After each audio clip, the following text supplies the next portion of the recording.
മലയാളം സിനിമയിലും ടെലിവിഷൻ പരമ്പരകളിലും പ്രവർത്തിക്കുന്ന അഭിനേത്രിയും ശബ്ദലേഖികയുമാണ് ബീന ആന്റണി. ഒരു കഥയും കുഞ്ഞു പെങ്ങളും എന്ന ദൂരദർശൻ ടി.വി. പരമ്പരയിലൂടെയാണ് ബീന ആദ്യമായി ദൃശ്യമാധ്യമ കലാരംഗത്തെത്ത് പ്രശസ്തയാകുന്നത്. 1990കളിൽ അഭിനയരംഗത്തേക്ക് പ്രവേശിച്ചു. ഓമനത്തിങ്കൾ പക്ഷി, മായാസീത, എന്റെ മാനസപുത്രി, ആട്ടോഗ്രാഫ്, തപസ്യ തുടങ്ങിയ പ്രശസ്ത പരമ്പരകളിൽ ബീന അഭിനയിച്ചിട്ടുണ്ട്.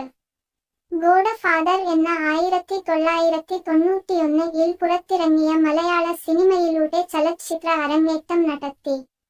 എറണാകുളം ജില്ലയിൽ മഞ്ഞുമ്മൽ എന്ന ഗ്രാമത്തിൽ ഒരു ഇടത്തരം ക്രിസ്തീയ കുടുംബത്തിൽ 1972 ജനുവരി 19 ആന്റണിയുടെയും ശോശാമ്മയുടെയും 3 പെൺമക്കളിൽ രണ്ടാമത്തെ മകളായി ജനിച്ചു.